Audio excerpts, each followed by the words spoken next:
Hey everyone, hope you're doing great. Welcome back to my channel. In today's video, we'll dive into what if Deku returned from Elden Ring with a powerful faith build. Smash that subscribe button, and be sure to peek at the description below. Let's begin. The sunrise over Dagoba Municipal Beach Park was usually a spectacle of grime, light filtering through plastic bottles, tires, and the skeletal remains of abandoned appliances. But today, the sun rose over pristine sand. Toshinori Yagi, known to the world as All Might, stood atop the concrete seawall, his skeletal form shivering slightly in the crisp February wind. He checked his watch. 6 a.m. The deadline. For 10 months, he had watched young Izuku Midoriya tear his body apart to clear this garbage dump. It was the vessel-clearing ritual, the preparation for one for all. Yesterday, only a small corner of debris had remained. Today, the beach was empty. Not just clean, scoured. The sand looked as though it had been raked by a Zen gardener. "Midoriya, my boy!" Toshinori shouted, expanding into his muscular form in a puff of steam, a wide grin plastered on his face. "I am here, to congratulate you." His voice echoed off the seawall. Silence answered him. All Might blinked, his smile faltering. He scanned the beach. No sign of the green-haired boy. No celebratory collapse into the sand. No crying. He jumped down, his boots crunching on the beach. "Young Midoriya?" He walked toward the center of the beach, where the last pile of garbage, a mound of refrigerators and broken sedans, had stood yesterday. It was gone. But in its place, the air was wrong. It wasn't just empty, it was distorted. The space in the center of the beach shimmered like heat haze on asphalt, but the air was freezing. A low, resonant hum vibrated in All Might's chest, a sound like a choir singing from the bottom of a deep well. "What is this? A villain attack?" All Might tensed. "Midoriya!" The shimmering intensified. A tear in reality, jagged and glowing with a deep, ethereal gold light, ripped open in the air. It wasn't a warp gate like the one he'd seen years ago. This felt heavy. Ancient. The light spilled out, turning the gray sand to gold. And then, a foot stepped through. It was a metal boot. Greaves of intricate, tarnished silver, wrapped in leather straps. A figure emerged from the rift, stumbling as if pushed by a great wind. The rift snapped shut behind him instantly, leaving the stranger kneeling in the sand, gasping for air. All Might hesitated. The figure was clad in armor, a set that looked like it belonged in a museum or a high-budget fantasy movie. A surcoat of faded red cloth draped over chain mail and plate, adorned with silver wolf motifs. A heavy cape, tattered and stained with mud and dried fluids, hung from his shoulders. On his head sat a helmet shaped like a wolf's snout, battered and scratched. The smell hit All Might's nose immediately. It wasn't the smell of the beach. It was the scent of ozone, sulfur, old blood, and something sweet, like burning leaves. The armored figure pushed himself up. His gauntlet hands trembled. He gripped the empty air at his hip, as if reaching for a weapon that wasn't there. "State your business." All Might boomed, assuming a defensive stance. "Who are you?" The knight froze. The helmet turned slowly toward the hero. For a long moment, the only sound was the crashing of waves. The knight stood straight, his posture not that of a villain, but of something far more dangerous, a soldier who had forgotten how to stand at ease. Slowly, the figure reached up and undid the clasp of the helmet. With a hiss of metal on metal, he pulled it off. All Might's breath itched. "Young Midoriya?" It was Izuku. But it wasn't. The green hair was longer, matted with sweat and grime, tied back in a messy warrior's knot. A jagged, pale scar ran from his left temple down to his jawline. Another scar, looking like a burn mark, marred his neck. His freckles were still there, but they were lost amidst a complexion that looked like it hadn't seen the sun in years, pale, almost gray. But it was the eyes that terrified All Might. Izuku's eyes, usually wide and trembling with anxiety, were narrowed. The irises were no longer just green. They glowed with a faint, inner golden light. They were the eyes of a man who had seen the end of the world and decided to keep walking. "Midoriya?" All Might whispered, shrinking back into his skeletal form out of sheer shock. Izuku stared at him. He blinked once, twice. His lips were chapped and dry. Tashinori? Izuku's voice was raspier, deeper. It sounded amused. Yes. Yes, my boy. What is this? The costume? The scars? You were gone for. I was just here yesterday. Izuku looked around the beach. He looked at the sunrise. He looked at the modern buildings in the distance. He looked down at his own hands, encrusted in the gauntlets of the raging wolf. Yesterday, Izuku repeated. The word felt foreign in his mouth. He suddenly reached to his belt. Hanging there were 3 glass flasks filled with crimson liquid, and 3 with cerulean. He tapped them, counting. Then, his hand went to his left hand, clutching a small, dark stone seal carved with obsidian flames. Safe, Izuku muttered. Grace is here. Midoriya, you're scaring me, All Might said, stepping closer. Did a villain hit you? Was it a mental quirk? Izuku looked at All Might, and for a second, the 1,000-yard stare broke. Tears welled up in those golden-green eyes. All Might, Izuku choked out. How long has it been? Since yesterday evening? About 10 hours. You finished the beach. Izuku's knees gave out. He collapsed into the sand, the heavy armor clanking loudly. He put his head in his hands and let out a sound that was half laugh, half sob. 10 hours, Izuku whispered into his gauntlets. 10 hours. How long was it for you? All Might asked gently, kneeling beside him. Izuku looked up, the tears cutting clean tracks through the grime on his face. 50 years, he said. 50 years in the lands between. The drive to the Midoriya apartment was silent. All Might had offered to take him to the hospital, to the police, to UA, but Izuku had refused. He had insisted on going home. Izuku sat in the passenger seat of All Might's truck. He hadn't removed the armor. He claimed he didn't feel safe without it yet. Every time the truck went over a bump, Izuku's hand twitched toward his hip, reaching for a sword that didn't exist, or the seal that did. 50 years. Izuku stared out the window at Muzurifu. It was so clean. The roads were paved with asphalt, not broken stone and corpses. The people walking on the sidewalks weren't shriveled nobles or mindless soldiers. They were just people. I am back, Izuku thought. The rift at the chapel of anticipation. I fell. I thought I died. But the greater will, or perhaps Marika, sent me back. He looked at his stats in his mind's eye. The interface was still there, hovering at the edge of his vision, invisible to everyone else. Name, Izuku Midoriya. Class, Confessor Base, Elden Lord. Level, 713 Max. Vigor 99. Mind 99. Endurance 99. Strength 80. Dexterity 80. Intelligence 60. Faith 99. Arcane 50. He had spent decades grinding. He had slain the demigods. He had burned the Erd Tree. He had ascended to the throne, mended the Elden Ring, and ushered in the Age of Order. He was a god in all but name, and now, he was a teenager in the passenger seat of a pickup truck. Young Midoriya, Tashinori broke the silence. He was driving in his skeletal form, looking worriedly at the boy. You said 50 years? That's impossible. You haven't aged a day past maybe 18? 19? Time flows differently in the lands between, Izuku said softly. Death does not exist there. Not truly. I died, many times. The Erd Tree returns you. Your body reforms. You age, but you do not wither. When I became Lord, I stopped counting. You died? Tashinori's grip on the steering wheel tightened. Pain is a good teacher, Izuku said. It was a phrase Sir Gideon Ofnir had once told him. He hated that man, but the word stuck. And this, armor? The armor of the raging wolf. Vargram set. It served me well. Izuku touched the cold metal of his greaves. I lost my sword, the blasphemous blade, in the transition. But I kept my seal. He held up the Godslayer's seal. To All Might, it looked like a jagged piece of black rock.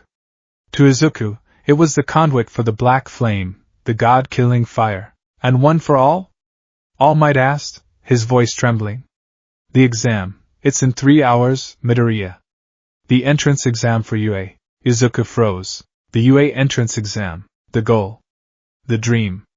It felt like a memory from a different life. A dream of a child who didn't know what it meant to hold a dying friend in his arms. He remembered wanting to be a hero. He remembered wanting to smile like All Might. I don't have one for all, Izuku said. All Might nearly swerved into the next lane. What? But the hare, you ate the hare. I did, Izuku nodded.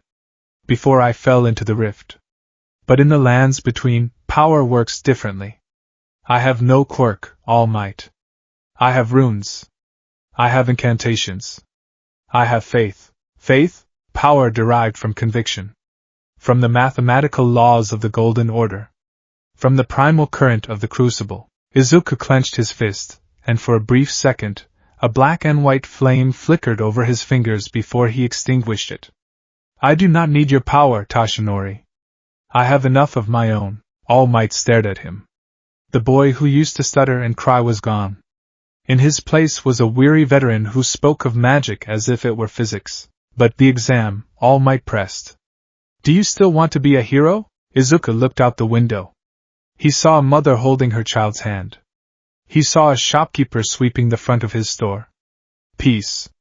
Fragile, beautiful peace. He had fought for an eternity to bring order to a land of chaos. He had killed Malenia to stop the rot. He had killed Malakath to unbind destined death. He had done it all to create a world where people could live without fear of the sky falling. Here, that world already existed. But he knew, better than anyone, how easily it could break. A hero, Izuku mused. A lord protecting his subjects. Yes. I think I would like that. I am tired of conquering. I would like to protect. Then we must hurry, All Might said, a spark of hope returning to his eyes. You need to get cleaned up. Your mother. Mom, Izuku whispered. The word broke his composure again. Is she okay? She's been worried sick since you didn't come home last night. But to her, it's only been one night. Izuku took a deep breath. He uncorked one of the crimson tear flasks and took a swig.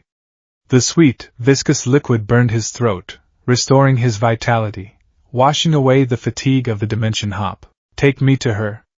Then I will go to Ue. The reunion with Inko Midoriya was a battlefield of its own. When Izuku walked through the door, clad in dirty medieval armor, smelling of blood and ash, Inko had fainted. Izuku had caught her. His dexterity was 80. He moved faster than the eye could follow. He laid her gently on the couch. He knelt beside her. He looked at her face, so young.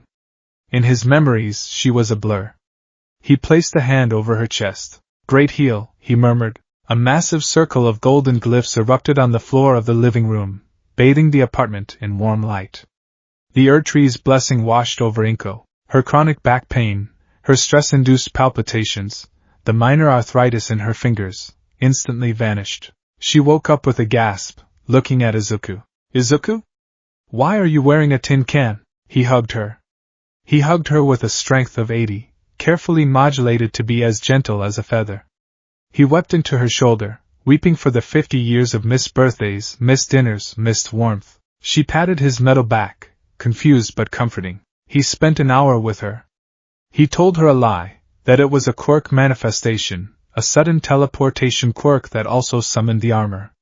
He didn't tell her about the slaughter. He didn't tell her about the lake of rot. He wanted her to sleep soundly. He showered. The water turning brown and red as it washed away the filth of the lands between. He looked at himself in the mirror. His body was a map of violence, scars from blades, from magic, from dragon fire. He was muscular, lean, and dense like a coiled spring. He couldn't wear his middle school uniform. It wouldn't fit his shoulders, and it felt ridiculous. He went to his closet. He found black cargo pants and a dark green hoodie. He put them on. He felt exposed without the armor, so he compromised. He put the Godslayer's seal in his pocket. He also took a pair of fingerless gloves to hide the calluses on his hands. I have to go, Mom, Izuku said, standing at the door. The exam. Are you sure, Izuku? You just came back from wherever. I have to, Izuku said. I have trained for this. In my own way. He stepped out the door. He didn't run. He walked with a steady, rhythmic pace. The pace of a tarnished traversing the open world. The streets of Muzidafu were bustling. Izuku navigated the crowds with unconscious ease. In the lands between, if something moved toward you, you rolled, or you parried. Here, he had to suppress the urge to dodge roll every time a bicycle passed him. He was late. The written exam was in 20 minutes. He passed a shopping district. Suddenly, the crowd ahead screamed. People scrambled backward, knocking into each other. "It's a villain!" Someone shrieked. "Where are the heroes?" Izuku stopped. His eyes scanned the situation. In the middle of the street, a familiar mass of sludge was ramping. The sludge villain. The same one All Might had bottled yesterday. He must have escaped during the chaos of the rift opening, or perhaps the timeline was slightly askew. The villain had a hostage. A boy with ash blonde hair, Bakugo. Izuku's heart didn't race. His pulse remained steady.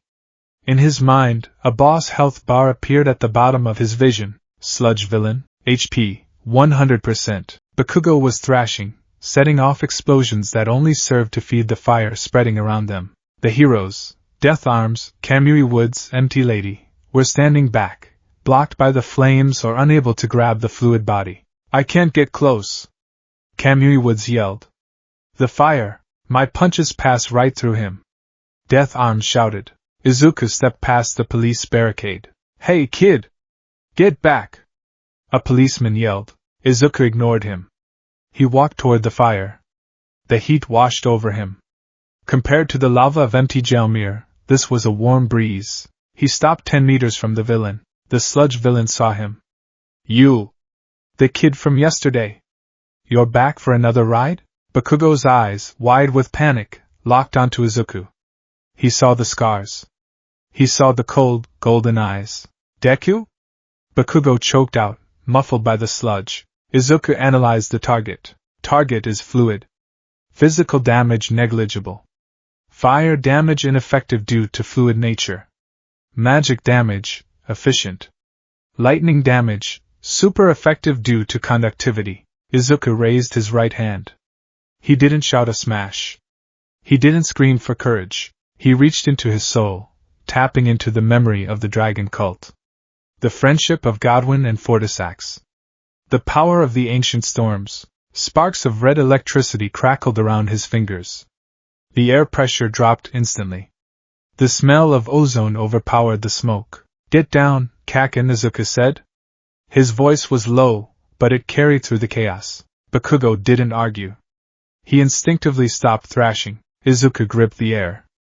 The red electricity coalesced into a jagged, corporeal bolt of lightning in his hand.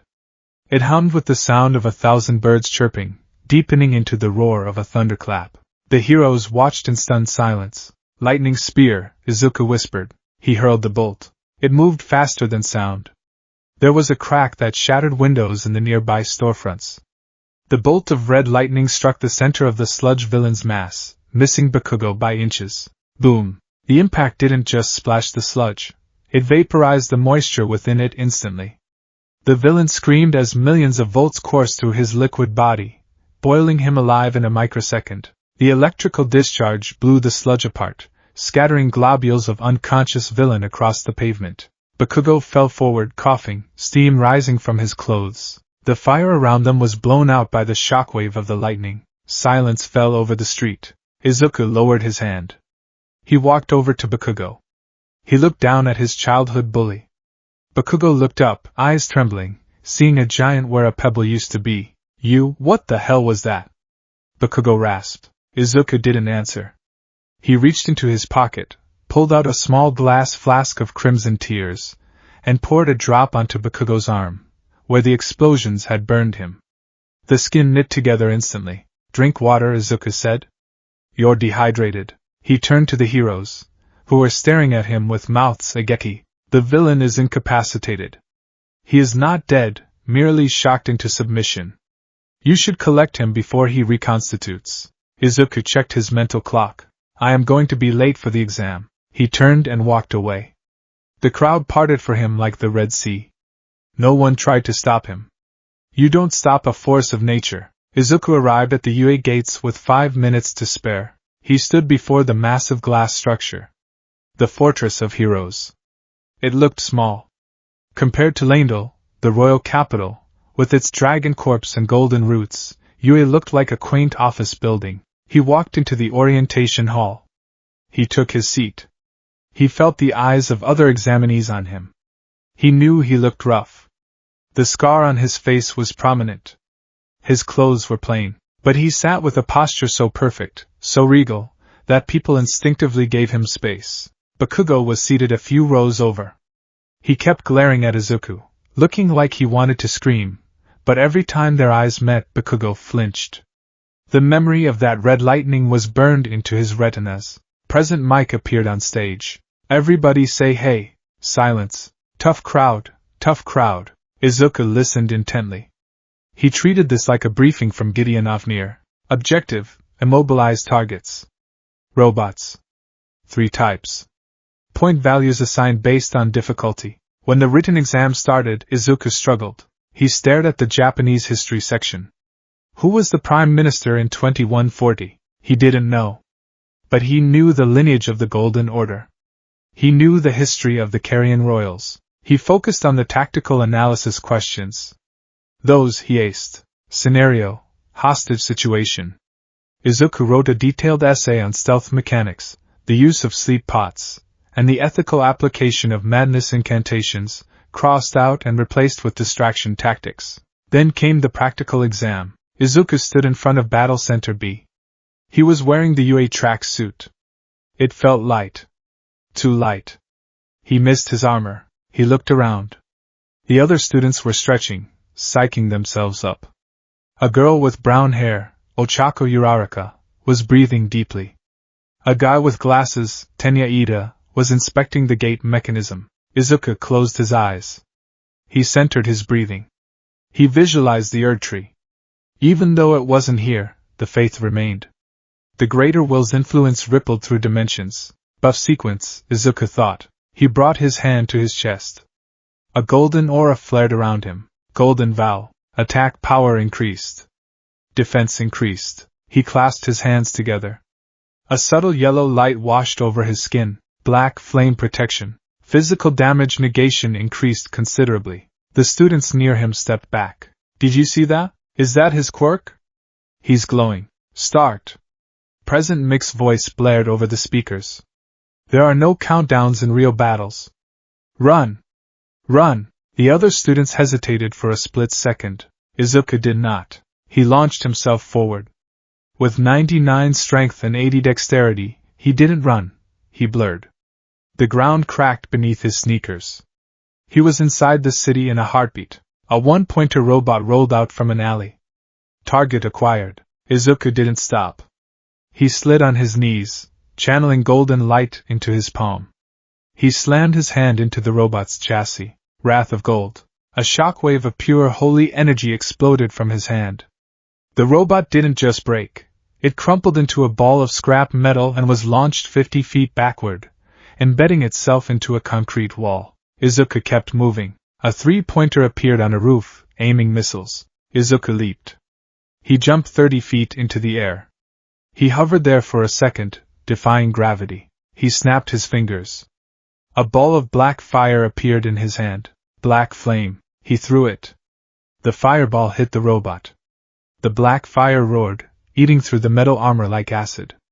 The robot melted into slag within seconds. Points 4. He landed and kept moving. He was a whirlwind of efficiency.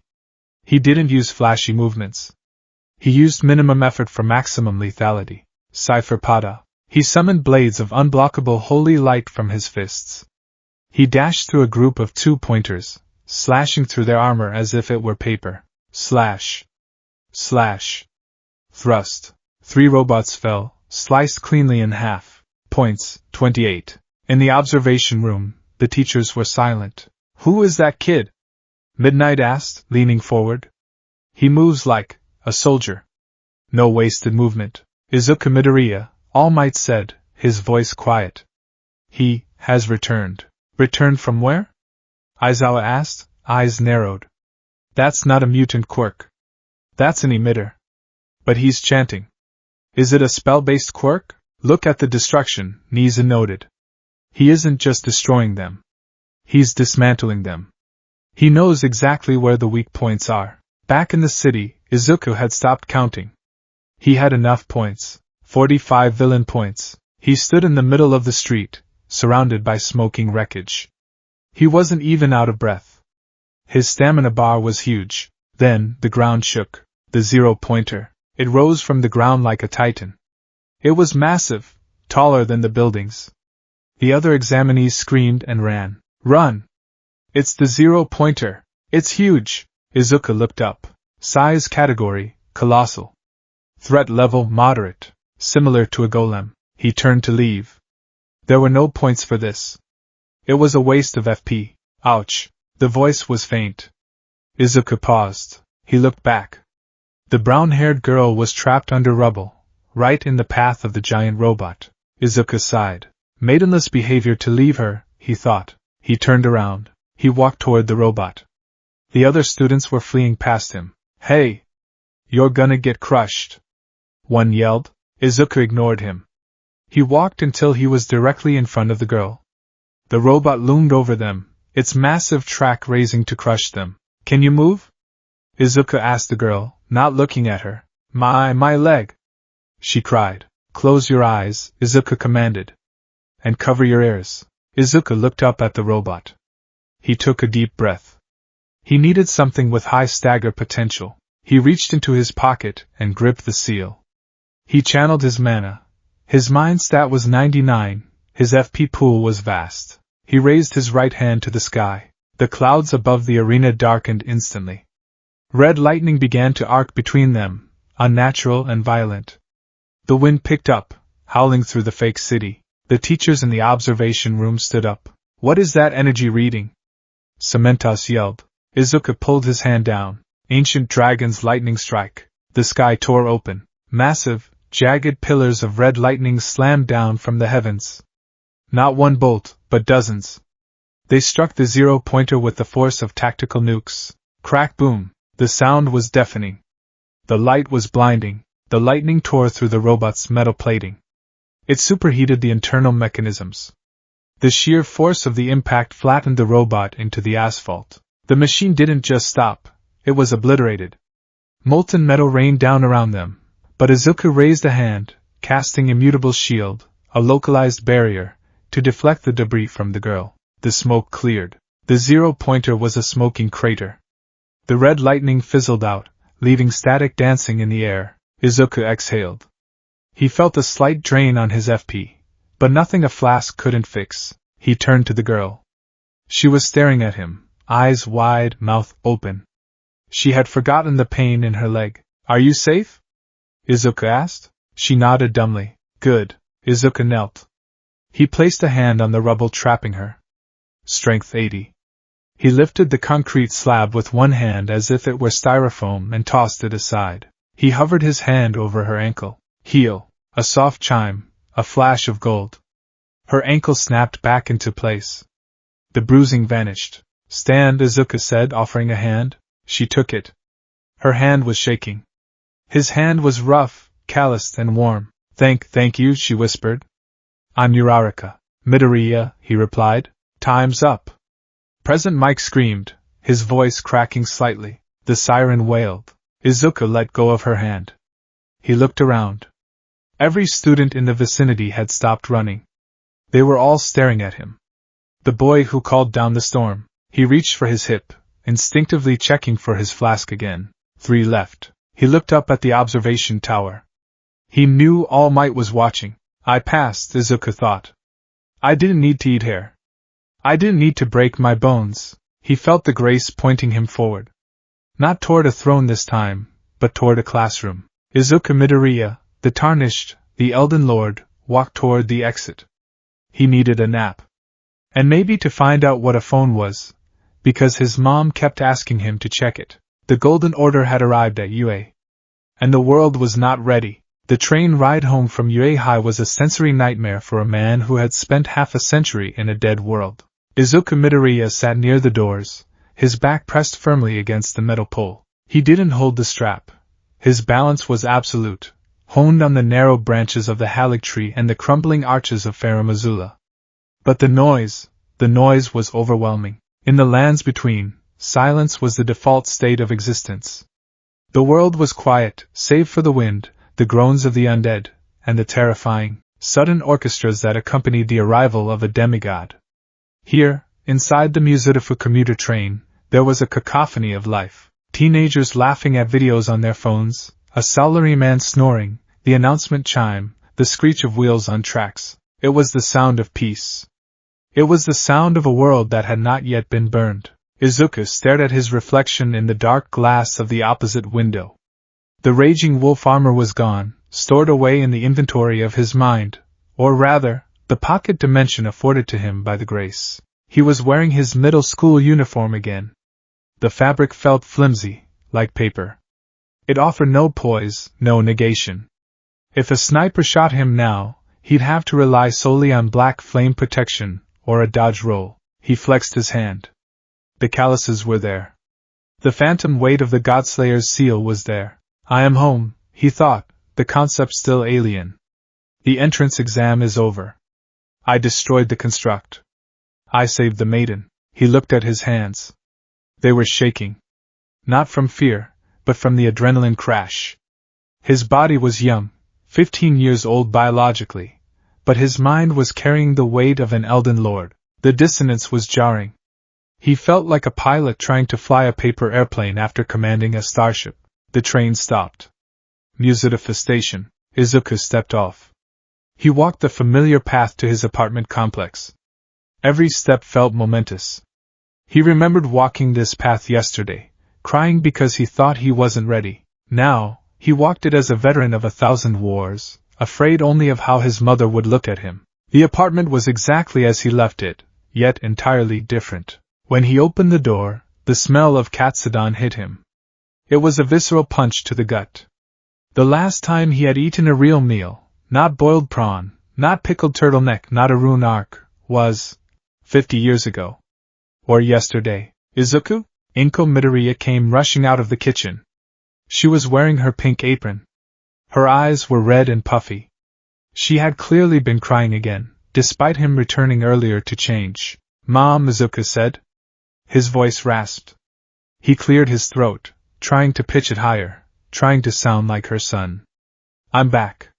The exam, it went well. Inko froze. She looked at him, really looked at him. Mothers have a specific kind of sight. They see the things their children try to hide. Inko saw the way Izuku stood, feet shoulder-width apart, weight distributed for sudden movement. She saw the way his eyes scanned the corners of the room before settling on her. She saw the scar running down his face, a jagged line that makeup couldn't fully hide. She didn't ask about the exam. You're in pain, she whispered. Izuku blinked. No, Mom. I'm fine. My HP is full. Not your body, Izuku, she said, her voice trembling. She walked over to him, reaching out a hand. She hesitated, as if afraid he might break. You look heavy. Izuku's composure, the iron will that had stared down Radagon of the Golden Order, cracked. He stepped forward and hugged her. It was awkward. He was terrified of crushing her. His strength stat was 80. He could juggle boulders. He had to actively command his muscles to be soft, to be a pillow rather than a vice. I'm okay, he lied into her hair. I'm just tired. Inko hugged him back, squeezing with all her might. She felt small. Fragile. I was so worried, she sobbed. When All Might told me you disappeared, and then you came back looking like a soldier. Izuku, what happened to you? I went away for a while, Izuku said, sticking to the script he had prepared. My quirk, it woke up. It pulled me somewhere else. A place to train. A place to train? Inko pulled back, looking up at him. She winced, her hand going to her lower back. A spasm of pain crossed her face. Izuku froze. Mom? It's nothing, she dismissed, wiping her eyes. Just my back. It's been acting up for years, you know that. And the stress, well, my heart flutters a bit when I panic. Izuku stared at her. He saw the lines of pain around her eyes. He saw the slight curvature of her spine from years of anxiety and poor posture. He saw the inflammation in her joints. In the lands between, he had walked past millions of corpses. He had seen the rot consume entire regions. He had seen the madness of the flame. But seeing his mother in pain, mundane, human pain, was unbearable. "Sit down," Izuku said. It wasn't a request. It was a command, spoken with the authority of a lord. Inko blinked, surprised by the tone, and sat on the sofa. "Izuku?" Izuku took a breath. He centered himself. He reached into the spiritual inventory, bypassing the flasks and the weapons, reaching for the incantations. He didn't need the seal for this. The seal amplified the power, focused the destruction. But for pure grace? For the benevolence of the Erdtree? He only needed faith, and he had 99 faith. He knelt before her. He placed one hand on her shoulder, and the other hovered over her heart. "What are you doing?" Inko asked, her eyes wide. "Be still," Izuku whispered. He closed his eyes and visualized the Erdtree. Not the burning husk he had left behind, but the memory of it at its peak, warm, abundant, eternal. Grace, given to those who dwell in the light. Erdtree heal. The living room of the Midoriya apartment vanished in a wash of gold. It wasn't a blinding flash. It was a blooming. Golden leaves, spectral and translucent, drifted down from the ceiling. A warm, humming vibration filled the air, sounding like a distant, benevolent bell. The light wrapped around Inko, soaking into her skin, her bones, her blood. Inko gasped. She felt the heat penetrate her back. The tight knots of muscle unraveled. The grinding sensation in her vertebrae vanished. The constant, low-level thrum of anxiety in her chest, the palpitations she had lived with since Izuku was diagnosed quirkless, dissolved into a rhythmic, strong beat. Her vision cleared. The migraine she had been nursing all day evaporated. Even the small cut on her finger from chopping onions knitted itself together and disappeared without a scar. The light faded, leaving only a few golden motes dancing in the air before they, too, winked out. Izuku lowered his hands. He looked pale, a bead of sweat rolling down his scar. Using high-level incantations without a focus consumed a massive amount of stamina. Inko sat there stunned. She took a deep breath, a full, painless breath. She rolled her shoulders. She stood up straight, her posture correcting itself naturally. "Izuku." She looked at her hands, then at him. "My back. My everything. It's gone." "Grace," Izuku said simply. "It restores what is broken." Inko looked at her son. She saw the exhaustion in his eyes, but she also saw the power. For the first time in 10 years, she didn't look at him with apology. She looked at him with awe. "Is this your quirk?" Izuku smiled, "A small, tired thing. Part of it. I can protect you now, Mom. You don't have to hurt anymore." Inko burst into tears again, but this time, they were tears of relief. She pulled him into another hug, and Izuku let himself sink into it. It was worth it, he thought. The 50 years. The rot. The madness. It was all worth it for this. The next morning, Izuku woke up before his alarm. He didn't wake up slowly. His eyes snapped open, and he rolled off the bed, landing in a crouch, his hand grasping for a dagger that wasn't there. He breathed heavily, scanning the room. All Might posters. Action figures. The notebook on his desk. Safe. I am safe. He stood up and went through his morning routine. It was a strange mix of his old life and his new one. He brushed his teeth. He checked his flask of crimson tears, still 3 charges. He checked his FP bar, full. He stretched. Then, the phone rang. It was an unknown number. Izuku stared at it. In the lands between, messages were scrawled on the ground in glowing white light. Try finger, but hole. They didn't ring. He answered it. Midoriya speaking. Young Midoriya. All Might's voice boomed, though it sounded tinny through the receiver. Good morning. We need you to come to the precinct. Detective Tsukachi wants to speak with you regarding the events of yesterday. And the registry. I understand, Izuku said. I'll be there. I'll pick you up. Wear normal clothes. Leave the armor. The armor is in storage, Izuku lied. It was in his inventory. I will be ready. The Mizurufu police precinct was sterile. Fluorescent lights, gray walls, the smell of coffee and stale cigarettes. Izuku sat in an interrogation room. Across from him sat All Might, in his skeletal true form, slouching in a suit that was too big for him, and a man in a trench coat and hat. Detective Naomasa Tsukachi. The man with the lie detector quirk. Izuku analyzed him instantly. Human. No visible weapons. Threat level, low. Intelligence, high. Thank you for coming in, Midoriya-kun, Sakachi said, opening a file. I'm a friend of All Might's. You can trust me. I trust no one who hasn't shared a sight of grace with me, Izuku said automatically. Then he paused. Sorry. Old habit. I trust All Might. If he vouches for you, that is sufficient. Sakachi blinked, glancing at All Might. Right. Well, we have a bit of a situation.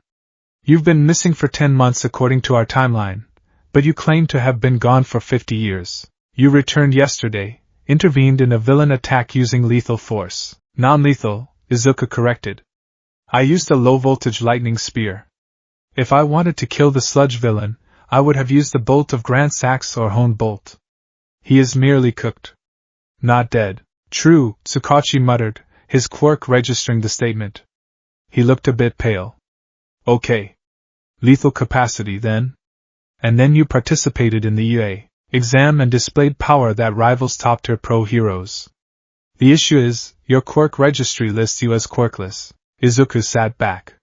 He knew this was coming. We need to update the registry, Sakachi said. For legal reasons. And for UA to process your acceptance, assuming you passed. I passed, Izuku said. I decimated the field. True, Sakachi noted again. So, let's talk about this power. All Might told me a bit, but I need it for the record. Is it a mutation? An emitter? Izuku thought for a moment. How to explain the Elden Ring? The Crucible? The Outer Gods? It is complicated, Izuku began. It is not a genetic mutation. It is a connection. A connection? To the greater will, Izuku said. Or perhaps the guidance of grace. I was pulled into a realm between dimensions. The lands between. There, the laws of physics are governed by order. By runes. I learned to harness that order. Sakachi's pen hovered over the paper. So, you learn magic? Incantations, Izuku corrected. And sorceries, though I prefer incantations. Sorcery is derived from the stars and the primeval current. Incantations are derived from faith. Faith, Sakachi repeated. You mean belief? Conviction, Izuku clarified. The absolute certainty that your will can override reality. If I believe the fire will burn, it burns. If I believe the lightning will strike, it strikes. The stronger my faith, the more powerful the miracle. Sakachi looked at All Might. Tashinori, is he serious? He believes it, All Might said, looking at Izuku with a mixture of pride and concern. And the results speak for themselves. My quirk tells me he's telling the truth, Sakachi sighed, rubbing his temples. Subjectively, at least. Okay. We can't put magic on the license. The Commission hates that word. We'll classify it as a top-tier emitter type. He looked at Izuku. Name? Izuku thought about it. Tarnished? No. Elden Lord? Too arrogant. Faith? Too generic. Golden Order, Izuku said. Quirk, Golden Order, Sakachi wrote. Description, ability to manifest energy constructs and elemental effects based on mental conviction. Warning, highly versatile. Sakachi closed the file. Now, about the 10 months versus 50 years thing. We're going to seal that information. If the public finds out you're a 50-year-old man in a 15-year-old's body, it's going to get weird. Legally, you are 15. You are a student. Can you handle that? Izuku looked at his hands. I have ruled a kingdom, detective. I can handle a classroom. True, Sakachi said, shivering slightly. Why does that ring so terrifyingly true? After the police station, All Might drove Izuku to a secluded park. The same park where he had offered Izuku his hair 10 months ago. They sat on a bench. The wind blew through the trees. Young Midoriya, All Might started, leaning forward, his elbows on his knees. We need to talk about one for all. Izuku nodded. The torch. Yes. You ate the hair. But based on your performance yesterday, you didn't use it. You used this. Golden Order. I did. Do you feel it? All Might asked. The power? One for all accumulates power. It should be humming inside you. Izuku closed his eyes. He looked inward. He saw his stats: vigor, mind, endurance, strength, dex, int, faith, arcane. He scanned his status effects. There was nothing there called one for all. I don't have it, Izuku said. All Might recoiled. What? But you ate it. It has to go somewhere, I think. Izuku hesitated. I think the transition destroyed it. Destroyed it? When I fell into the rift, Izuku explained, I was unmade. My body was reconstructed by the grace at the Chapel of Anticipation. The grace. It purges impurities. It rebuilds the tarnished to be a vessel for runes. One for all, it was a foreign entity. A genetic quirk factor. The grace likely saw it as an invasion.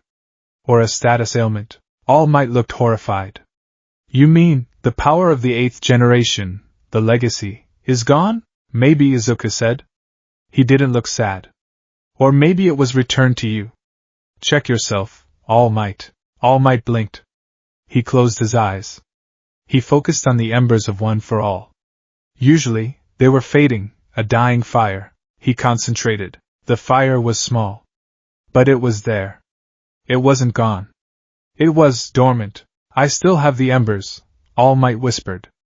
But the transfer, it didn't complete. Then keep it, Izuku said firmly. All Might looked at him. But I cannot hold it forever. I am dying, my boy. And you were the successor. You have the heart of a hero. I have the heart of a lord, Izuku corrected. He turned to All Might, his golden eyes piercing. Tashinori. Look at me. He activated Golden Vow just for a second, a flare of aura. I have capped my stats, Izuku said, using the terminology of the lands between. My faith is 99. My body is honed to the absolute limit of what a medium role build can handle. If I took One for All now, if I added that stockpile of raw physical power to my current strength, he shook his head. It would be redundant. And dangerous. One for All requires a vessel to be empty to fill it. I am not empty, All Might.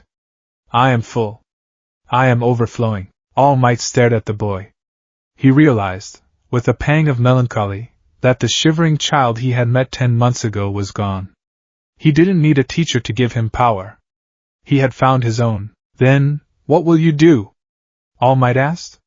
You don't need me. I do need you, Izuku said softly.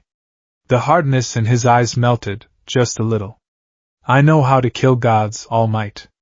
I know how to burn trees and shatter rings. But I don't know how to be a symbol of peace. I don't know how to smile when I'm scared. I forgot how to do that a long time ago. He touched the scar on his face. Teach me how to be a hero in this world. Teach me how to save people without killing the things that threaten them. In the lands between, the only solution was death. Here. I want there to be another way. All Might felt tears prick his eyes. He reached out and placed a large hand on Izuku's shoulder. I can do that, All Might said, his voice thick with emotion. I can teach you that. We will figure out One for All later. Perhaps the universe decided you didn't need it. Perhaps you were meant to be something else. Maybe, Izuku said. He looked up at the sky. The Greater Will works in mysterious ways. A week passed. Izuku spent the time reintegrating. He relearned how to use a smartphone. The touch screen confused him.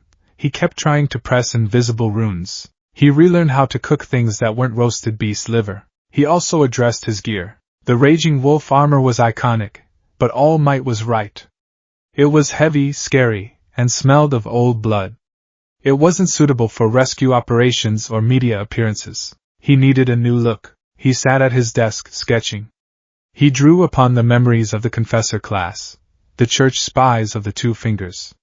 Stealthy, lethal, but robed in cloth and leather. He designed a costume. Base, high-density ballistic weave bodysuit, black. Flexible, breathable. Overcoat, a dark green, hooded cloak, similar to the Confessor's hood, but armored with Kevlar weaving. Armor. Instead of full plate, he opted for lightweight composite plating on the shoulders, chest, and shins. Gold trim, and homage to the Golden Order. The seal.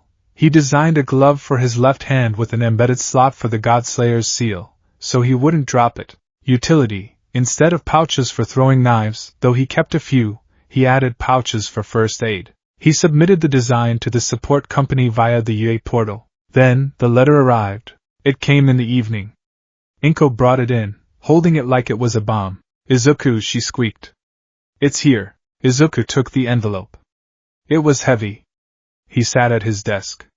He used a small letter opener, handling it with the precision of a dagger, to slice it open. A holographic disc slid out.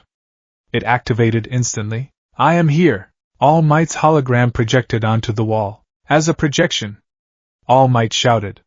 He coughed slightly, breaking character for a second, then resumed. "Young Midoriya, you have waited. And the results are in." The screen shifted. "Written exam, 92%. A solid score. Though you seemed confused about modern history, your tactical analysis was PhD level." Izuku nodded. "Acceptable. But the practical exam?" All Might's voice rose. "Oh, my boy. We haven't seen anything like this since me." The screen showed footage of Izuku. It showed the lightning spear vaporizing the three-pointer. It showed the wrath of gold flattening the alleyway. "Villain points, 65. All Might shouted. "An incredible score. But that is not all." The video shifted. It showed the zero-pointer. It showed the red lightning storm. And then, it showed Izuku kneeling beside Uraraka, the golden light of the healing incantation glowing softly. "The hero course is not just about destroying villains," All Might declared. "It is about saving people. And you, young Midoriya, showed the greatest aptitude for rescue we have ever seen." A scoreboard appeared. "Rescue points, 60. You healed her. You protected her with a barrier. You acted without hesitation. Total score, 125 points. All Might leaned into the camera, his blue eyes intense. "You have shattered the records, Izuku. You have proven that power is nothing without the will to use it for others." The hologram extended a hand. "Welcome, Izuku Midoriya. This is your Hero Academia." The hologram faded. The room was silent. Inko was crying. She was flooding the room again. "Izuku!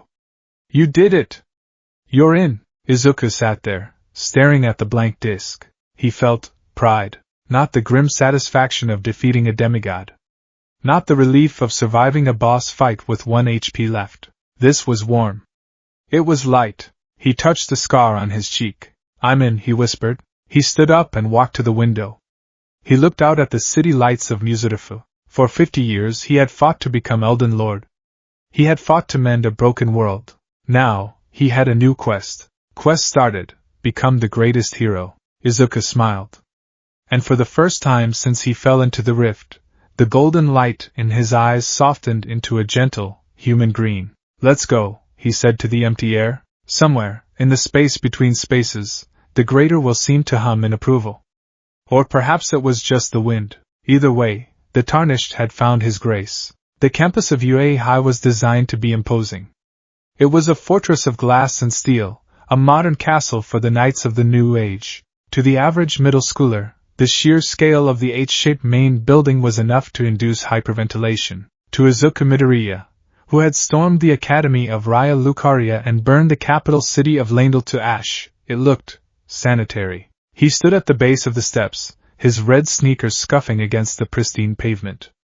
He wore the standard black gakurin of Aldera Junior High, a uniform that felt comically thin against his skin. He felt naked without the weight of the raging wolf armor, exposed without the comforting clank of greaves and the heavy drape of his cape. He adjusted the strap of his yellow backpack. Inside, nestled safely in a custom-padded pocket, was the Godslayer's seal. It was a piece of obsidian, warm to the touch, carved with the jagged flame of the Glomide Queen. It was his conduit. His lifeline. "Stupid Deku," a rough voice growled behind him. "Don't stand in the middle of the path. I'll kill you." Izuku didn't flinch. He didn't even turn around. He recognized the threat pattern. Low aggression, high volume. A dog barking at a dragon. "Kaken," Izuku acknowledged, stepping slightly to the left. His movement was fluid, a pivot on the ball of his foot that maximized stability. Katsuki Bakugo stomped past him, his shoulders hunched. But as he passed, he hesitated. He glanced sideways at Izuku. For a split second, The explosive teen's eyes weren't filled with their usual arrogance. They were filled with the memory of red lightning vaporizing a villain in the middle of a city street. Don't think you're better than me just because you learned some flashy trick, Bakugo muttered, the venom in his voice lacking its usual bite.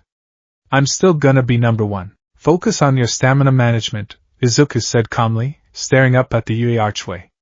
You overheat too quickly. In a prolonged engagement, you will run out of FP. FP? What the hell are you talking about, nerd? Bakugo yelled, but he kept walking, putting distance between them. Izuku sighed. He has high strength and dexterity, but his mind stat is low. He lacks focus. Izuku walked through the gates. The world around him was bright. Too bright. The lands between were perpetually bathed in the golden hue of the Erd tree or the gloom of the fog. This direct sunlight was harsh. He squinted, his eyes, still retaining that faint, inner golden glow, scanning the perimeter for snipers, ambushes, or hidden sites of grace. There were none. Only nervous teenagers. The written test. The lecture hall was vast. Izuku sat at his designated desk, number 2204. The wooden surface was smooth. He ran a finger over it, marveling at the lack of rot or blood stains. The written exam began. Izuku flipped the packet open. Section 1, English. Translate the following sentences. Izuku blinked. He had spoken a variation of archaic English for 50 years. He looked at the sentence. The quick brown fox jumps over the lazy dog. He picked up his pencil. He wrote, the swift beast of the wilds vaults o'er the slumbering hound. He paused. Too formal? Perhaps. He erased it and wrote the literal translation. This was easy. Section 2, Mathematics, Calculus, Geometry. Izuku's mind, sharpened by the complex stat calculations of build optimization and the geometric sorceries of the Carian royals, dismantled the problems. A parabola was just the arc of a great oracular bubble. Velocity was just the travel time of a lightning spear. He solved them faster than he could write. Section 3, Japanese History. Izuku froze. Question 14. Describe the impact of the quirk boom on the legislative policies of the late 21st century. Izuku stared at the paper. His memory of this world was a 10-month-old blur overlaying a 50-year lifetime. He remembered the night of black knives. He remembered the shattering. He remembered the exact political structure of the golden lineage. He did not remember the 21st century. He rubbed his temples. Think. Use the law of regression. Reveal the truth. It didn't work on paper tests. He wrote, the emergence of paranormal abilities necessitated a shift from individual governance to a centralized order, much like the establishment of the Golden Order under Queen Marika, though lacking the guidance of the greater will, leading to a fragmented society reliant on heroes rather than lords. He frowned. Nizu is going to think I'm insane. Section 4. Tactical Analysis. This was where the tarnished truly woke up. Scenario. A villain has barricaded himself in a shopping mall with 6 hostages. He has a vibration-based quirk that can collapse ceilings. How do you proceed? Izuku's eyes narrowed. The pencil moved like a dagger. 1. Analyze structural integrity.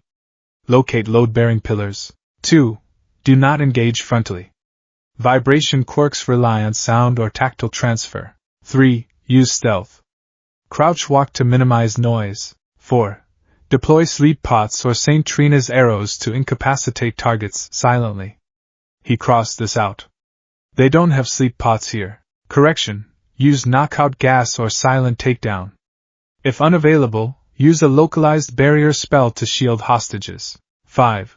Eliminate the threat with high poise damage attacks to break their stance before they can activate their quirk. He filled the tactical section with the cold, ruthless efficiency of a man who had cleared the subterranean shunning grounds alone. He didn't write about saving hearts. He wrote about minimizing casualties and maximizing efficiency. Pencils down. Present Mick's voice boomed over the intercom. Izuku exhaled. He felt drained. Not physically. His stamina was 99, but mentally. The constraints of this world were exhausting. He couldn't just bonk the problem with a colossal sword. He had to explain why he was bonking it. The orientation. The auditorium was dark. A massive screen illuminated the stage where President Mike stood, screaming. Everybody say hey. Silence. Izuku sat with his hands folded in his lap, perfectly still. Beside him, Bakugo was vibrating with annoyance. Welcome to my live show. Everybody say HUI. Izuku resisted the urge to cast silence to mute the area. The noise was physical pain. His perception stats were too high. He could hear the buzzing of the speakers, the breathing of the student 3 rows down, the scratching of fabric. Present Mix's voice was an assault. We're gonna test your mettle by running a 10-minute mock city maneuver. Can I get a yeah? Yeah, Izuku whispered, purely out of politeness. Present Mike explained the robots. 1-pointer, 2-pointer, 3-pointer, and finally, the 0-pointer. It's an obstacle, so just run away. Run away, Izuku thought. A chase mechanic. Like the chariots in the heroes' graves. Annoying, but manageable. Suddenly, a hand shot up a few rows ahead. Excuse me. May I ask a question? A tall boy with glasses and stiff posture stood up. Tenya Ida, there are 4 types of villains on the handout, but you only mentioned 3. If this is an error, it is highly shameful for a top-tier institution like UA. Ida turned and pointed a finger directly at Izuku. And you? The one with the curly hair and the scars. Izuku blinked. He looked around, then pointed at himself. You've been muttering this whole time. Ida accused. It's distracting. If you're here to mess around, then you should leave immediately. The entire auditorium turned to look at Izuku. Izuku wasn't muttering nonsense. He was reciting the litany of proper death under his breath to keep his focus, a habit from hunting those who live in death. Izuku stood up. The movement was slow, deliberate. The auditorium went quiet. There was something about the way he stood, not defensiveness, but a weary kind of patience. My apologies, Izuku said. His voice was raspy, carrying a strange, archaic cadence. I was merely praying for safe passage. As for the 4th robot, he looked at Present Mike. It is a gimmick boss, is it not? A test of courage rather than combat. Avoidance is the intended solution. Present Mike blinked behind his shades. Yeah? Exactly, listener. It's an obstacle. Like a thwomp. Izuku sat down, ignoring Ida. Then there is no issue. Sit down, Knight of the Glasses. You are wasting FP. Ida turned red, stammered an apology to the teacher, and sat down stiffly. Bakugo scoffed. Knight of the Glasses? You're such a weirdo, Deku. He has good armor, Izuku noted. But he fat rolls. The practical exam, Battle Center B. The gates were massive. The fake city beyond looked like a meticulously crafted dungeon level. Concrete buildings, paved roads, streetlights. Izuku stood at the back of the crowd. He was wearing the UA-issued dark blue tracksuit. It was comfortable, but offered zero poise. He had his Godslayer's seal clutched in his left hand, hidden up his sleeve. He closed his eyes. Inventory check. Flask of Crimson Tears, 3. Flask of Cerulean Tears, 1. Physique, none. Spirit Ashes, locked. Great Runes, inactive. He was nerfed. But even a nerfed lord was a lord. He took a deep breath. Golden Vow. He didn't cast the full version. It would draw too much attention before the start.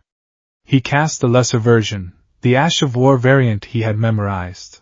A faint, barely visible golden aura shimmered over his skin for a second, then faded into his muscles. Defense 10%. Attack 15%. Hey, a voice said. Izuku opened his eyes. It was the girl from the entrance. The brunette. Uraraka. She looked nervous, clutching her chest. You're the one who saved me from falling earlier, right? She asked. He hadn't, not really, but he had caught her tripping. Good luck out there. I'm really nervous. Fear is natural, Izuku said, his eyes scanning the horizon. Fear keeps you alive. Don't be greedy. Don't trade hits. If you get overwhelmed, retreat. Right. She looked confused but encouraged. Don't trade hits. Got it. She turned to leave, but Ida stepped in, vibrating with intensity. Are you trying to sabotage his concentration? The exam is about to start. Present Mix's voice screamed from the tower. The students jumped. They looked around, confused. There was no countdown. What are you waiting for? Present Mike yelled. There are no countdowns in real battles. Run! Run! Die! He didn't say die, but Izuku heard it implied. The crowd surged forward. A stampede of quirks, engines, lasers, mutation types, flooding the gate. Izuku did not run. He walked. He walked with the measured stride of someone entering a boss arena. The other students bumped past him, leaving him in the dust. Look at that guy! A student with a tail laughed as he ran past. He froze up. Izuku ignored him. He crossed the threshold of the gate. Music start, his brain supplied. A dramatic, orchestral score began playing in his head. The theme of Radagon, the combat, the city was chaos. Robots were everywhere. Explosions, shouting, debris flying. Izuku turned down a side alley. A one-pointer, a wheel-based robot with a machine gun arm, zipped around the corner. Target acquired. It raised its gun. Izuku didn't break stride. He raised his left hand. The Godslayer's seal pulsed with a dull, black light. He didn't use fire. Too loud. He clenched his fist. Two blades of pure, golden script, ciphers, erupted from his knuckles, extending a foot past his hand. The cipher pata. A weapon made of light that weighed nothing and ignored all shields. The robot fired rubber bullets. Izuku dodged. It wasn't a desperate scramble. It was a sidestep. A perfect utilization of invincibility frames. The bullets whizzed through the space he had occupied a millisecond ago. He stepped in. L1. He thrust his fist forward. The blade of holy light passed effortlessly through the robot's steel plating. It severed the internal wiring, the battery, and the logic core in a single motion. The robot sparked and collapsed, its red eye fading to black. 1 point. Izuku dissolved the blade and kept walking. He turned onto a main street. 3 2-pointers, scorpions, and a 3-pointer, a massive missile launcher tank, were cornering a student with a hardening quirk. I can't get close, the student yelled, taking a missile to the chest. He stumbled back, his hardening cracking. Izuku analyzed the geometry. Distance, 30 meters. Grouping, tight. He raised his hand. Glintstone, no. Discus of light. He summoned a ring of golden light in his palm and flung it like a frisbee. The ring spun through the air with a high-pitched hum. It sliced through the first 2-pointer, severed the tail of the second, and embedded itself in the treads of the 3-pointer. Then, with a gesture of Izuku's hand, the ring returned. It flew back to him, slicing the enemies again on the return trip. Slice. Slice. Boom. The robots fell apart. Whoa! The hardened student gasped. Thanks. Izuku didn't stop. Don't stand still. Keep your guard up. He moved deeper into the city. He found a cluster of 3-pointers. They were big. Heavy armor, weakness, lightning. Izuku took a deep breath. He channeled the dragon cult incantations. Red electricity crackled around his body. His hair stood on end. The air smelled of burnt ozone. Hone bolt. He raised his hand, and a bolt of red lightning struck a robot from the clear blue sky. He snapped his fingers again. Crack. Another bolt. Again. Crack. He was spamming it. He had the FP for it. Bolt. Bolt. Bolt. Robots were exploding left and right, their circuits fried by the ancient dragon lightning. It was a massacre. Izuku was muttering as he fought. 6 points. 9 points. Dodge. Roll. Estus check. Still full. 15 points. He moved like a dancer. A 1-pointer tried to ambush him from behind. Izuku didn't turn. He cast rejection. A shockwave of force exploded from his body, flinging the robot into a wall, shattering it. The observation room. The dark room was filled with monitors. The faculty of UA watched the chaos unfold. This year's batch is spirited, midnight purred, watching Bakugo blow up a building. There are a few standouts, Cementos noted. The explosion kid. The engine kid. But him, Eraserhead said. He was leaning forward, his bloodshot eyes narrowed. He pointed at a screen in the bottom right. It showed Izuku walking through the fire. He wasn't running. He was dismantling robots with surgical precision. A blade of light here, a bolt of lightning there. Examine E7111. Izuku Midoriya, Nizu, the principal, squeaked. He was sipping tea, but his paws were shaking slightly. Registered quirk, golden order. Type emitter. That's not just an emitter, Vlad King grunted. Look at his situational awareness. He isn't reacting to attacks, he's predicting them. It's like he knows the enemy's moveset. He's brutal, Midnight whispered. He took down that three-pointer with a single touch. What did he do? He melted the internal chassis, Power Loader said, looking at the telemetry data. Instantaneous superheating. But look at his face. They zoomed in on Izuku's face. He wasn't smiling. He wasn't gritting his teeth. He looked bored. His eyes were dead, golden pools. He was mouthing words. Is he praying? All Might asked, his voice quiet. It appears so, Nisa said. He is operating on a level of combat experience that shouldn't exist in a 15-year-old. He fights like a war veteran. Eraserhead frowned. He's dangerous. He has no hesitation. If he treats a villain like that, or a hostage, let's see how he handles true pressure, Nisa said. His hand hovered over a large red button. The true test of a hero isn't how they fight. It's how they save. Nisa pressed the button. The zero-pointer. The ground jumped. It wasn't a vibration, it was an earthquake. The asphalt rippled like water. Buildings groaned and cracked. From the center of the city, a shadow rose. It blocked out the sun. The zero-pointer. It was colossal. A moving mountain of green metal, easily 20 stories high. Its single red eye was the size of a swimming pool. The students froze. Then panic. Run! It's huge! This is crazy!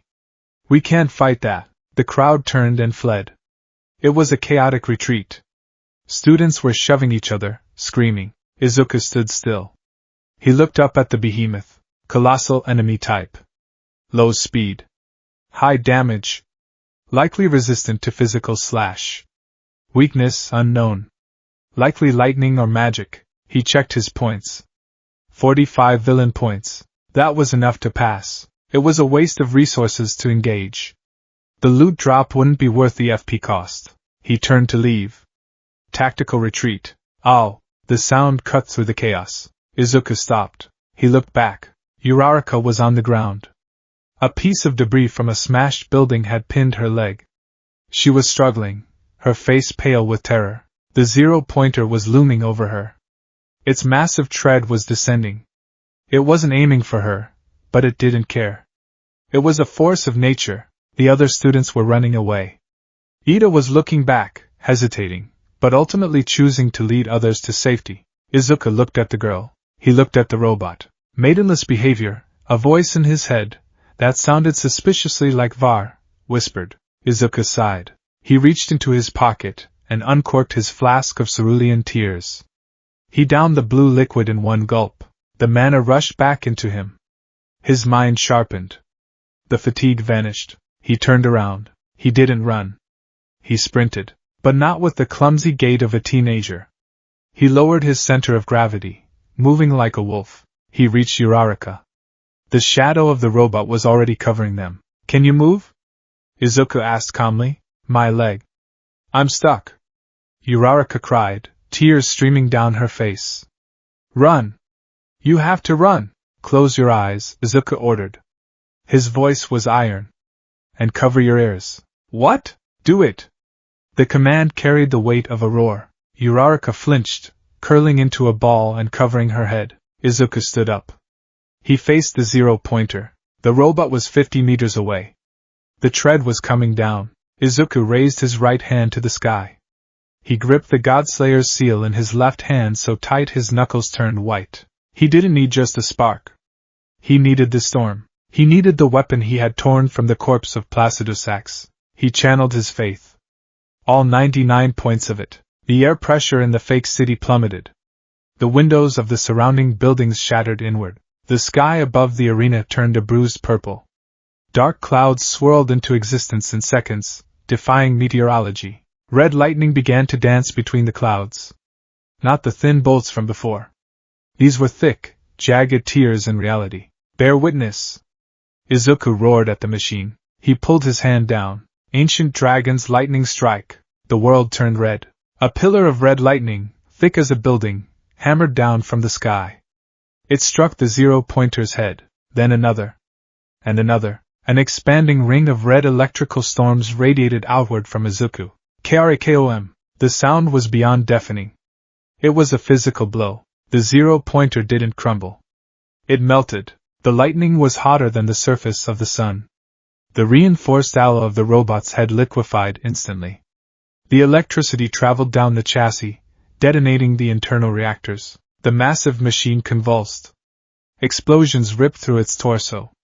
The tread that was about to crush them stopped, fused into a solid lump of glowing slag. The shockwave hit the ground. Dust and debris were blown backward. Izuku stood in the eye of the storm. He raised his left hand, casting immutable shield. A golden dome of light materialized over him and Uraraka. Chunks of flaming metal the size of cars rained down around them, bouncing harmlessly off the golden barrier. The light faded. The thunder rolled away, leaving a ringing silence. Where the zero-pointer had stood, there was now a smoking, half-melted wreck, leaning precariously against a skyscraper that was also on fire. Izuku stood there, his hand still raised. Smoke curled from his glove. He took a breath. He checked his FP bar. Empty. He lowered his hand and turned to Uraraka. She was staring at him. Her eyes were wide, reflecting the burning wreckage. Her mouth hung open. She was shaking, but not from the cold. Are you harmed? Izuku asked. She couldn't speak. She just pointed at the catastrophe behind him. Izuku knelt. He grabbed the slab of concrete on her leg.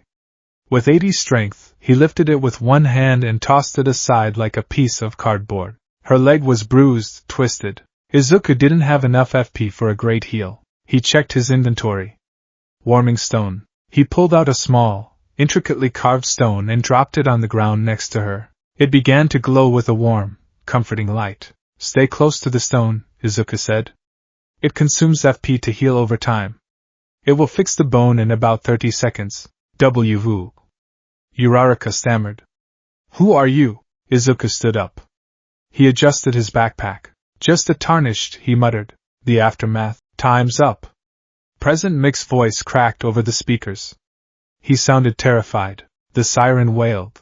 Recovery girl arrived on the scene 5 minutes later. She walked through the devastation, her cane tapping on the scorched asphalt. She looked at the melted zero-pointer. She looked at the crater. Dearie me, she whispered. Did All Might decide to take the exam? She found Uraraka standing up, testing her leg. It was completely healed. Oh? You're already fine? Recovery girl asked. He used a rock, Uraraka said, pointing to the fading warming stone. And he summoned the apocalypse. Izuku was sitting on a nearby curb, drinking from his flask of crimson tears. He looked tired. All Might watched from the monitor room. The room was dead silent. Aizawa was the first to speak. That wasn't a quirk, Aizawa said, his voice low. That was a natural disaster. He has zero regard for collateral damage, Vlad King said, pointing at the melted buildings. He protected the girl, Nizu corrected. Look at the shielding. Not a speck of dust touched her. He has absolute control over that destructive power. Nizu rewound the footage. He paused on the frame where Izuku summoned the lightning. The look in his eyes. It wasn't the look of a hero saving the day. It was the look of a god smiting an insect. I think, Nizu said, a manic grin spreading across his face. We have found someone very interesting. But we are going to need a bigger budget for repairs. All Might looked at the screen, at his successor who had refused his power. You have returned, young Midoriya, All Might thought. But what exactly came back with you? Leaving, Izuku walked out of the gate. The other students parted for him. They stared at him with a mixture of awe and terror. Bakugo stood by the exit, leaning against the wall. He looked at Izuku. For the first time in his life, Bakugo didn't have a comeback. He didn't have an insult. He just watched Izuku walk past. Deku, Bakugo said. Izuku stopped. Kaken. That wasn't a quirk, Bakugo said quietly. What was that? Izuku looked at his hand. He clenched it into a fist. Faith, Izuku said. He walked away, into the sunset. He needed to go home. He needed to rest at a site of grace. And he really hoped his mom had made katsudon. That restored at least 50% HP. The morning sun hit the UA High Fortress, reflecting off the glass towers in a blinding display of modern opulence.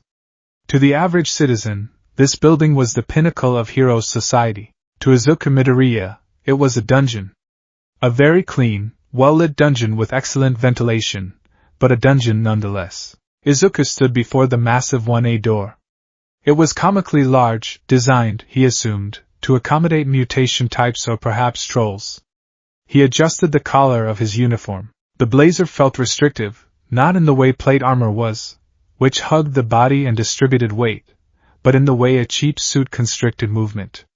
He missed the raging wolf set. He missed the comforting clank of his greaves. He checked his inventory in his mind. Flask of Crimson Tears, 3. Flask of Cerulean Tears, 1. Godslayer's Seal, equipped, hidden in pocket. Current buffs, none. He took a breath, centering his mind stat. The noise from inside the classroom was already audible. Shouting. Laughter. The scraping of chairs. He opened the door. Remove your foot from the desk. A tall boy with glasses and blue hair was chopping the air with his hand. It is an insult to the upperclassmen and the craftsmen who made it. Ha! Stop buzzing in my ear, Four Eyes, Katsuki Bakugo sneered, his feet resting comfortably on the pristine wood. Izuku stepped inside. The noise cut out instantly. It wasn't that Izuku tried to be intimidating. It was simply that his presence, a hidden stat governed by his level and the number of great runes he had held, was palpable. He walked with the heavy, grounded gait of a man who expected the floor to crumble, or a trap to trigger with every step. Bakugo's eyes snapped to him.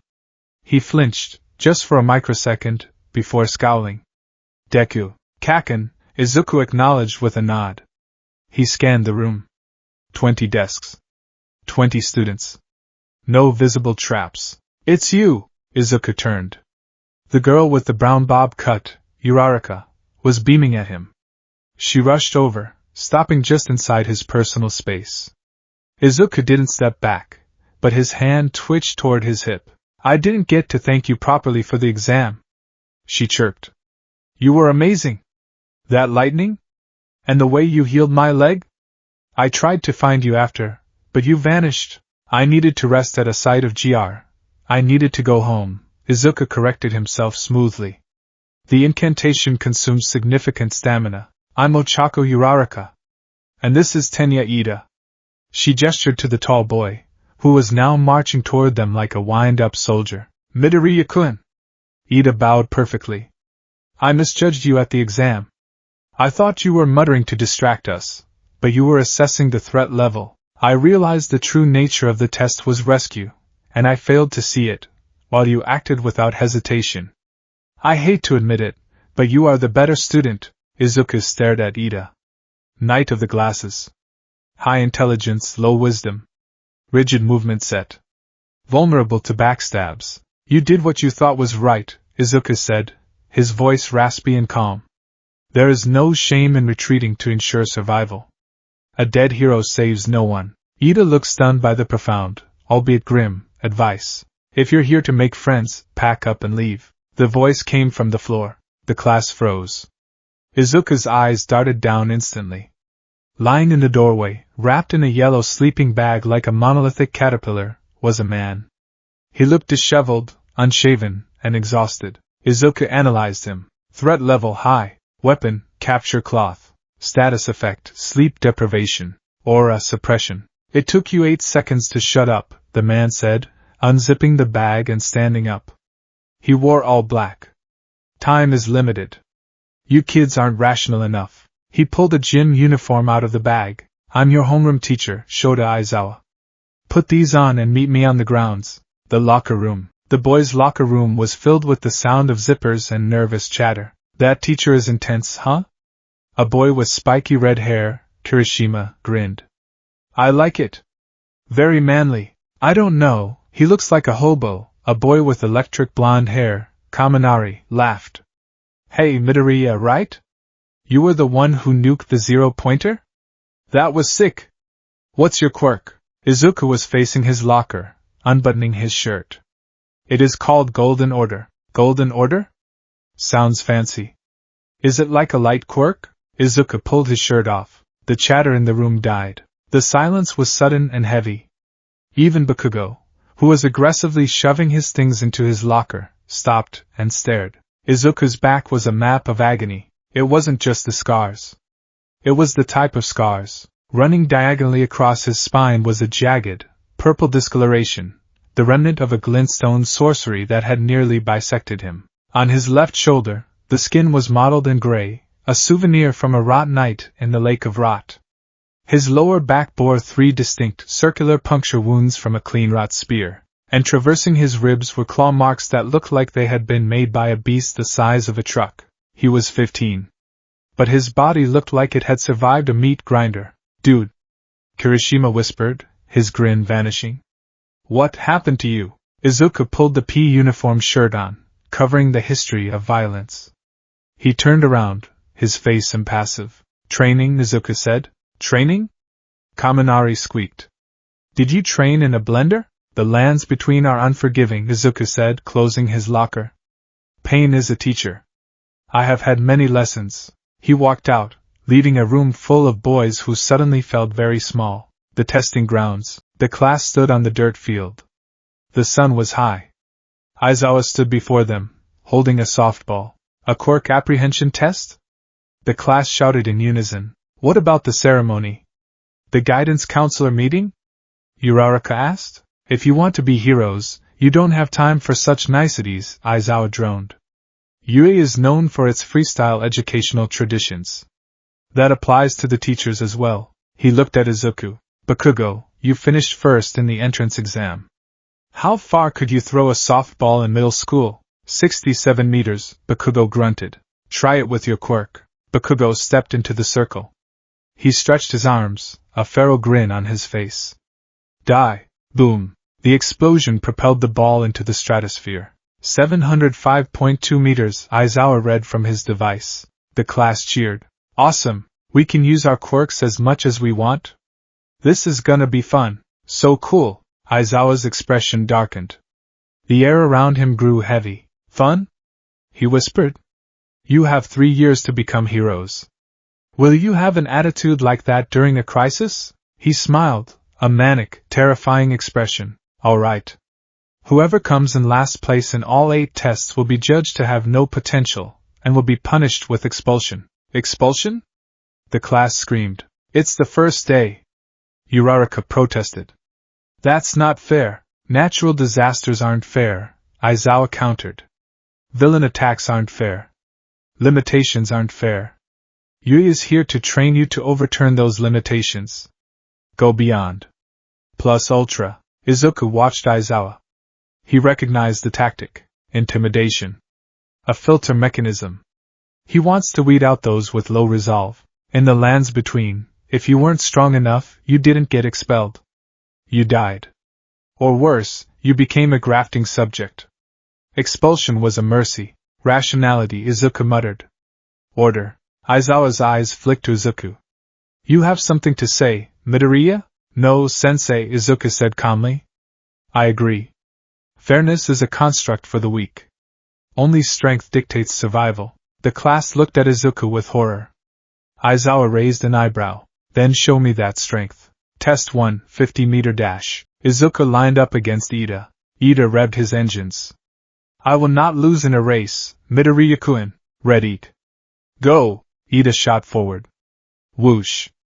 3.04 seconds. Izuku didn't have a speed quirk. But he had 80 dexterity and 99 endurance. He didn't run like a sprinter. He ran like an assassin. Low to the ground, no wind resistance. He crossed the line. 3.10 seconds. Ida turned shocked. "You kept up with my recipro burst without a movement quirk?" "High dexterity," Izuku said, dusting off his pants. "And I used Bloodhound Step mentally to optimize my footing." Test 2, grip strength. Izuku took the device. He squeezed. He thought of the neck of a fire giant. Crack. The device beeped error and then crumbled into plastic shards. "Ah," Izuku said. Durability was low. Detailed analysis. 500 kilograms. Shoji scored 540 kilograms. Izuku was matching mutation types with raw muscular density honed by runes. Test 3, standing long jump. Bakugo used explosions to fly across. Aoyama used his naval laser. Izuku stood at the line. He crouched. He didn't use a spell.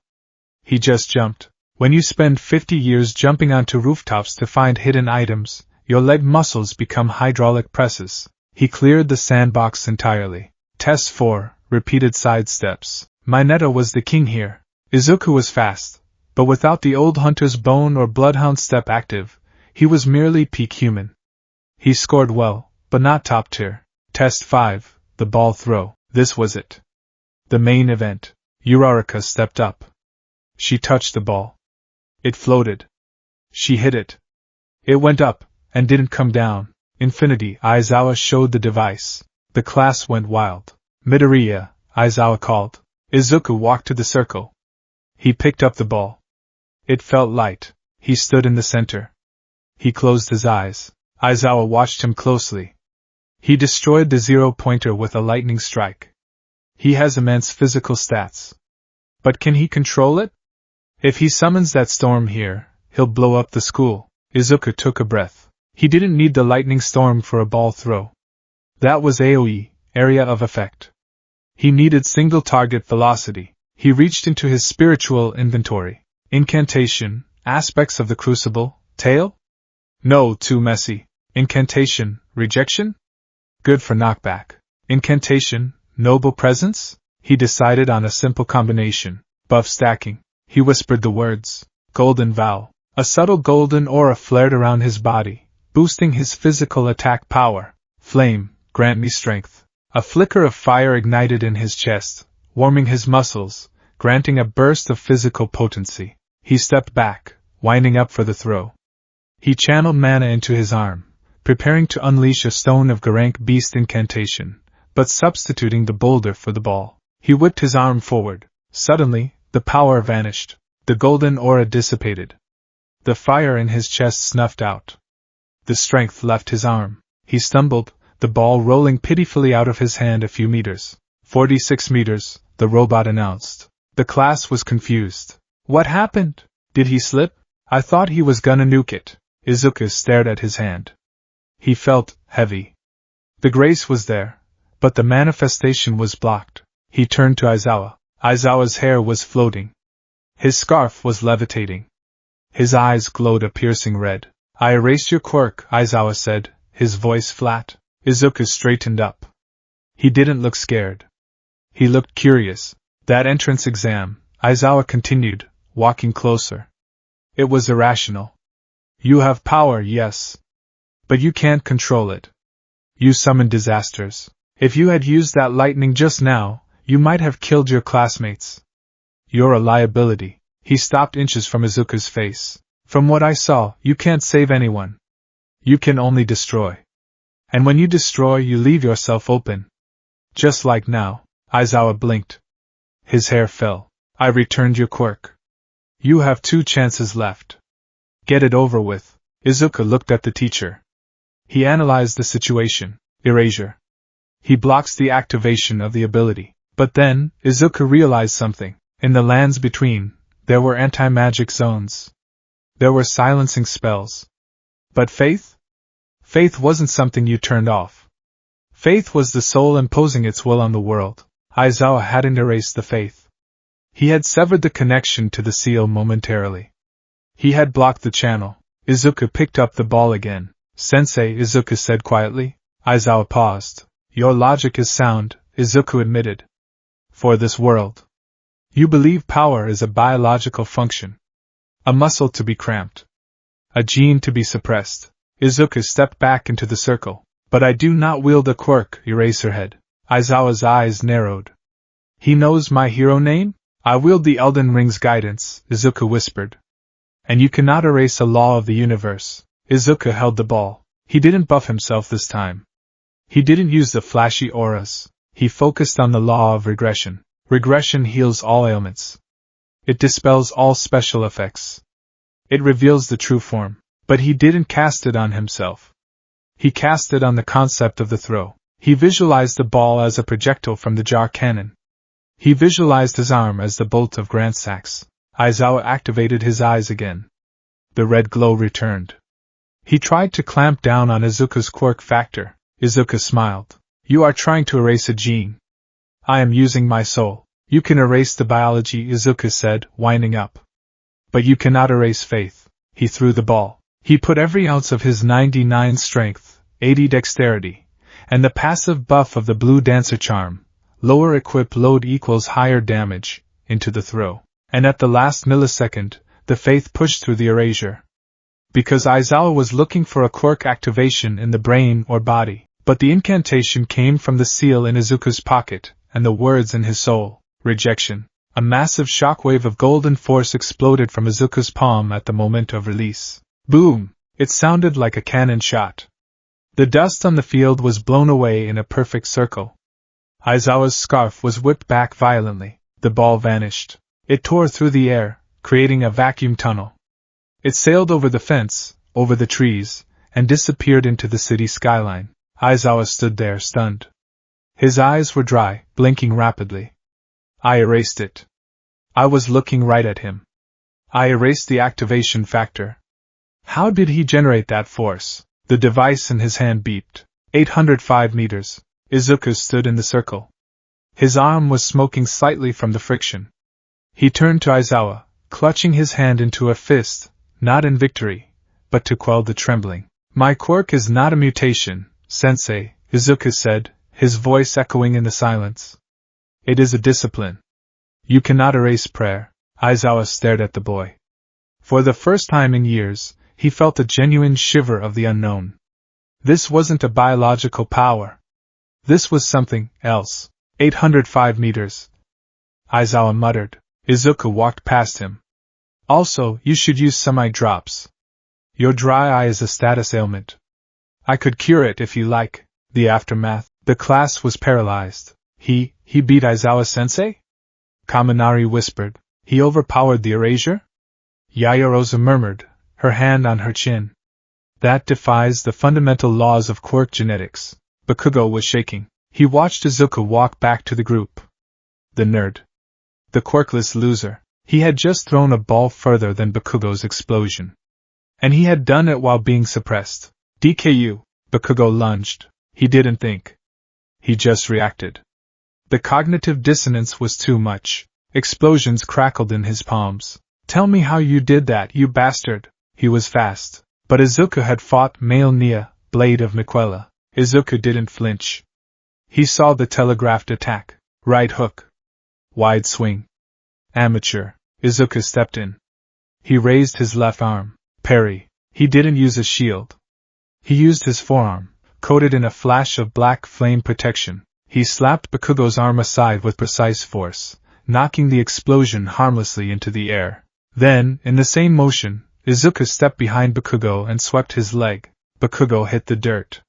Hard. Before he could scramble up, Aizawa's capture cloth wrapped around him. Stop it, Aizawa commanded, his hair rising again. Both of you. Don't make me use my quirk again. I have dry eye. He started it, Izuku said, dusting off his hands. Aizawa glared at Bakugo. We are wasting time. Next test. The results. The sun was setting. The students gathered around the holographic display. 1. Momo Yayarozu created tools for every test. 2.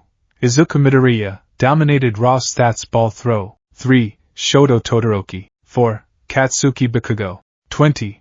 Minoru Mineta. Izuku looked at the list. Second place. Acceptable. By the way, Aizawa said, turning off the display.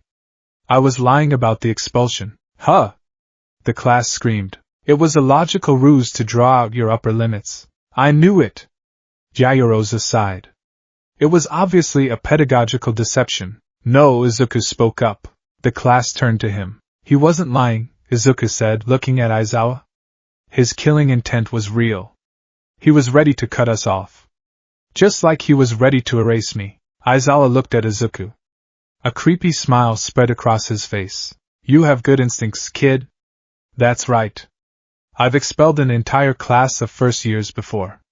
You lot just happen to be interesting. He turned and walked away. There are handouts in the classroom.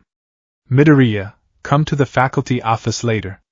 We need to talk about your discipline. The way home. As the students packed up, Uraraka walked up to Izuku. She looked exhausted. Man, that was scary, she laughed nervously. I thought I was gonna get kicked out for sure. Izuku looked at her. He saw the fatigue in her posture. The stress. He raised a hand. Wait. Huh. Izuku murmured a few words. Blessing of the Erd Tree. A minor version. A soft, warm light washed over Uraraka, Ida, and the few students nearby. The fatigue melted away. Their sore muscles relaxed. Whoa. Uraraka blinked. I feel great. Is this your quirk too? I am a paladin, Izuku said simply. My role is to support the party. He hoisted his backpack. See you tomorrow. He walked away, leaving them bathed in the lingering golden light. Bakugo watched him go, his fists clenched. He parried me. He ignored Aizawa. He healed them. That's not Deku. Who the hell is that? Izuku walked out of the gates. He pulled out his phone. One new message from All Might. How was the first day? Did you make friends? Did you smile? Izuku typed back. I survived. No aggro drawn. Status, normal. He looked at the sunset. In the lands between, the sun never set like this. It was always fixed, eternal. Here it moved. Time moved. Laws of regression, Izuku whispered to himself. Everything yearns to return to its base state. But he knew he could never regress to who he was before. The tarnished remained. And Uehai had just met its first Elden Lord.